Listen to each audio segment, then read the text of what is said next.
ang lihim na hindi maitatago. I'm sure that you have secrets. Maaring ayaw mong malaman ng iba na hiwalay ang parents mo. O di kaya ay hindi ka pala sa isang exclusive division nakatira, katulad ng sinabi mo sa iba. Ang lihim ay hindi maitatago habang buhay. Si Nicodemus ay kabilang sa grupo ng mga Pariseyo. Isang gabi, palihim siyang pumunta kay Jesus.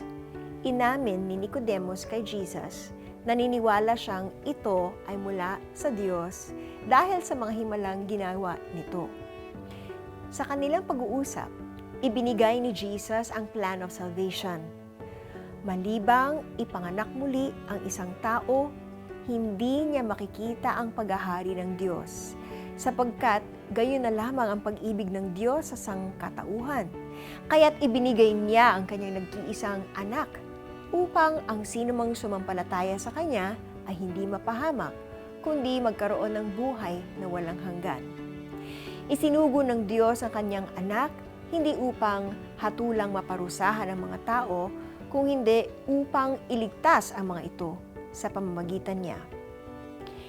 Hindi man niya tuwirang inihayag sa iba na siya ay nananalig kay Jesus, pumanig naman si Nicodemus sa kanya.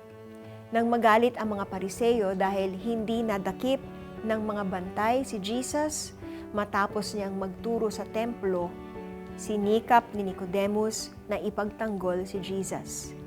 Nicodemus reminded them of their fair hearing protocol before serving judgment and punishment.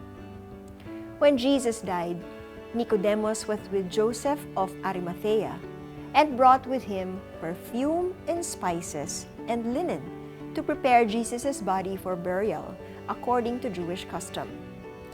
From this secret meeting with Jesus, Nicodemus heard the gospel and believed. He stood up for Jesus to the Pharisees at kasama siyang humarap kay Pontius Pilate upang hingin ang bangkay ni Jesus. Ang pananampalataya ni Nicodemus ay hindi na niya itinago. Wala din namang taong nagsindi ng ilaw at pagkatapos ay inilalagay iyon sa ilalim ng malaking takalan.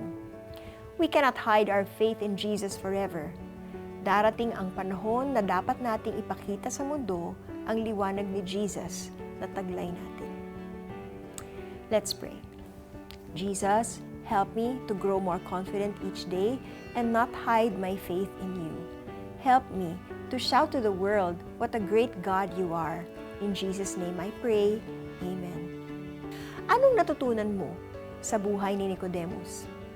Kausapin ng Panginoon na bigyan ka ng lakas to be open about your faith in Christ.